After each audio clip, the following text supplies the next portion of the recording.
Alright, so you saw the thumbnail, you clicked on the title, and believe it or not, this video is not clickbait. The end of YouTube as we know it is coming to an end January 1st, 2020. And let me tell you, there's a lot of people panicking, a lot of YouTubers taking down their videos, throwing in the towel, and going back to their day jobs. In this video, I kind of want to explain what's going on. As a matter of fact, if you have a small channel with just 10 or 15 videos, you are financially at risk that could actually ruin you for the rest of your life. A lot of people, even with the small channels, are taking them down. As a matter of fact, I've seen some lawyers saying if you have a channel and it hasn't really taken off, they're recommending that you just take all your videos down and delete your channel. Others say that you can actually take the risk and keep going. So essentially what happened was about 20 years ago, they enacted what is known as COPPA, which is the Child Online Privacy Protection Act, which pretty much prevents minors from losing their identity online. And come to find out that Google/YouTube actually violated this.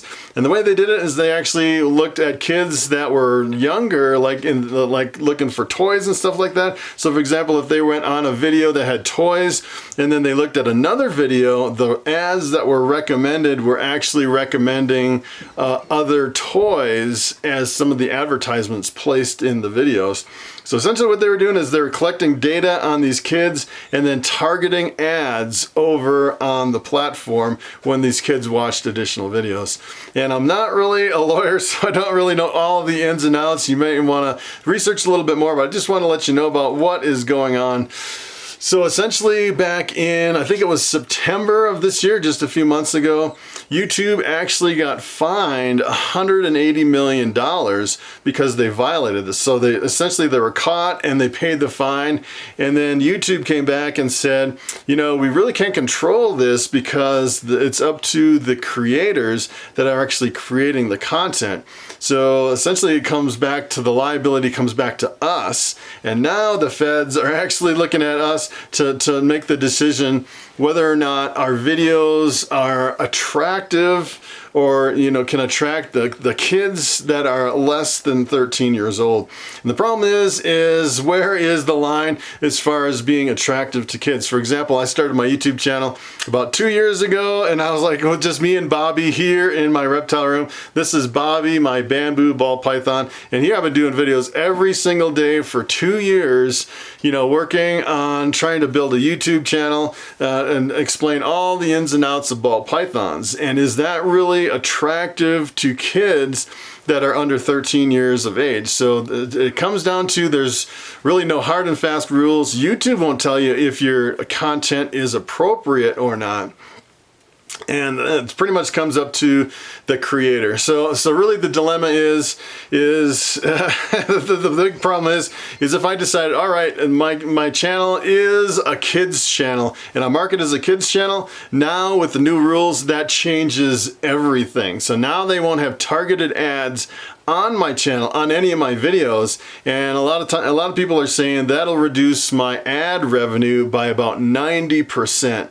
So if I actually go over and click that button and say, all right, I'm just gonna play it safe, and I'll click that button and all my videos are kids videos, then what happens is now I actually can tell you how much I'm making. I'm making about $30,000 a year from ads after 2 years of daily videos. I'm finally making enough to pay the bills. And if I go over and actually click that box, that'll take me from $30,000 a year down to about $3,000 a year. So you know what that means? That means I need to get a job if I actually click that box.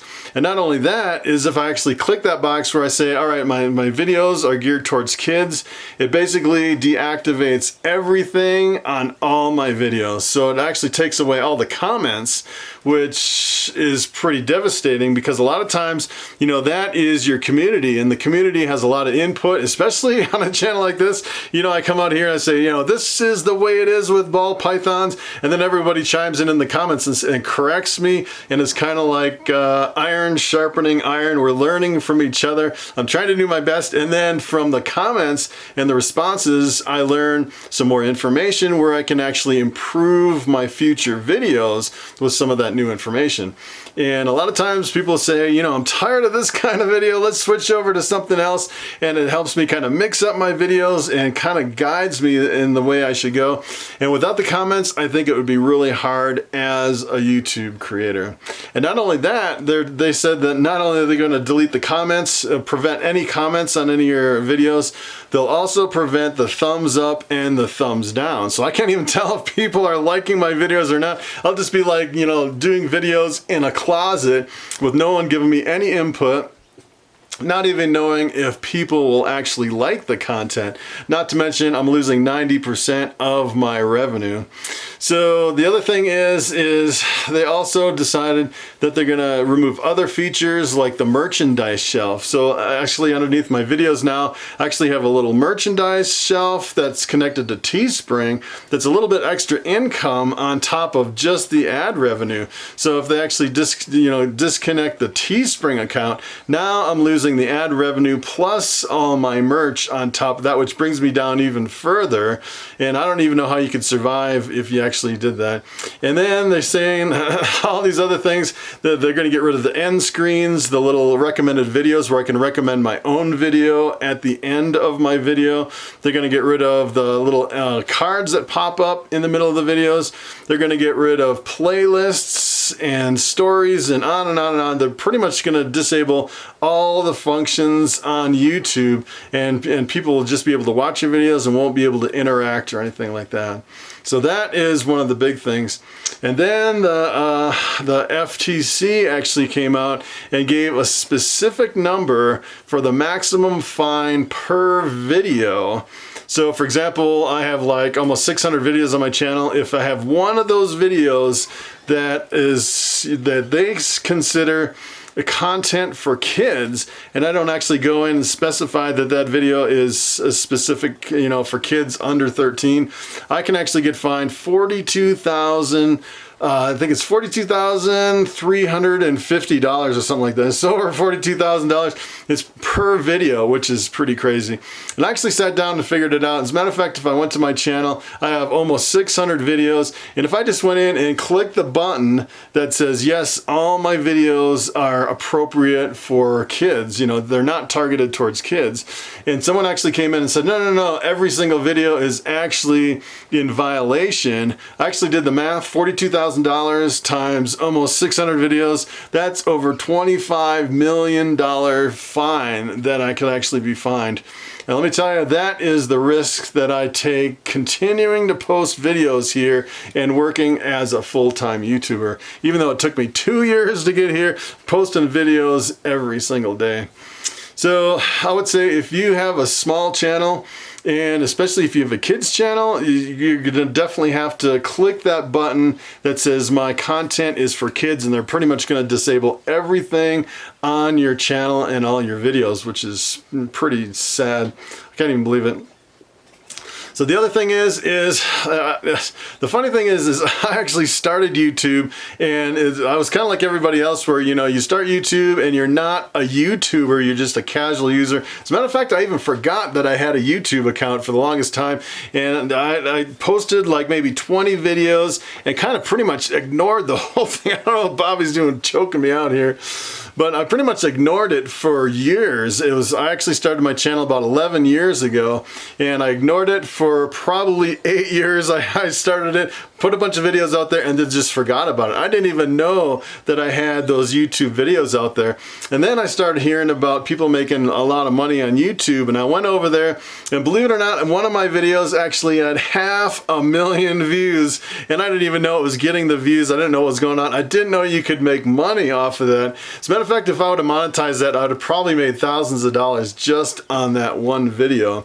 So the problem is if you have a channel and you put a bunch of videos out there and you totally forgot about it, and you don't know to actually go in and check the boxes to say, hey, this is kid appropriate content, you could get fined up to $42,000 per video.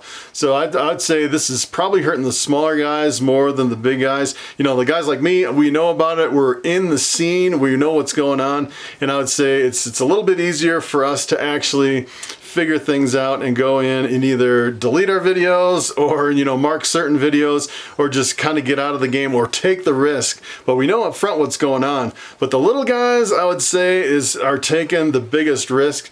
So if you just have 12 videos that are kid-oriented videos and you don't actually go in and click the box, you could get fined up to $500,000, whether you know you have a YouTube account or not. Sometimes, you know, if you made that channel a long time ago, you can actually forget about it, and then it could really come back and bite you. So that's pretty much what's going on here behind the scenes on YouTube. I thought I'd give you an update. I'm not exactly sure which direction I'm going to take. If I'm going to go through and kind of mark some of my videos for kids, or if I'm going to delete some videos, or if I'm just going to kind of mark my whole channel and go back to my day job, which would be kind of a big defeat. And the funny thing is if I actually decide to do that, if I decide to play it safe and I go in and click that box and say all my videos are, you know, oriented towards younger kids, that's kind of the safest option. But the problem is how long is it going to take me to get back to the point where I can do YouTube full time, working at 10% of what I would normally get? And I would say I'm probably a couple years, 2 or 3 years away from, you know, recovering from this. So I have to make some decisions, and I'm sure if you have some videos on YouTube, you have to make some decisions as well.